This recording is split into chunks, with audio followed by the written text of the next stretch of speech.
नमस्कार मित्रांनो. राज्यात 60,000 शेतकऱ्यांना पीएम किसान योजनेचा हप्ता मिळालेलाच नाही. बदललेल्या नवीन नियमामुळे एका झटक्यात हे शेतकरी योजनेबाहेर फेकले गेलेले आहेत.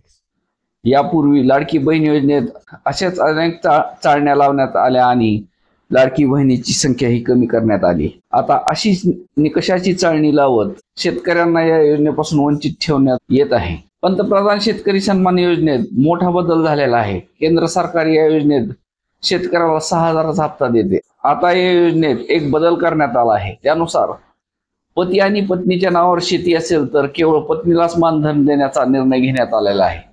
शेतकरी पतीला मानधन देण्यात येणार नसल्याने समोर आले आहे.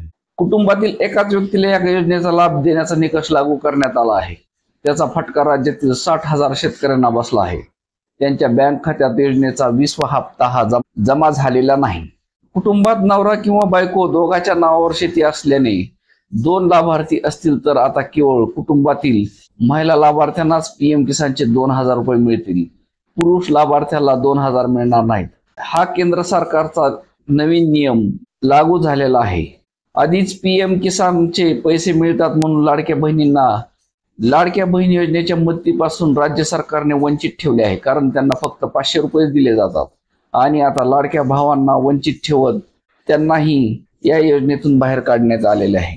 नैसर्गिक आपत्तीचा फटका आणि केंद्र सरकारच्या चुकीच्या धोरणाचा फटका कुटुंबातील सर्व शेतकऱ्यांना बसतो. त्यामुळे कुटुंबातील एकाच शेतकऱ्याला मदत देण्याचा निर्णय हा पूर्णपणे चुकीचा आहे. केंद्र सरकारने पुनर्विचार करावा अशी शेतकऱ्यांकडून मागणी होत आहे.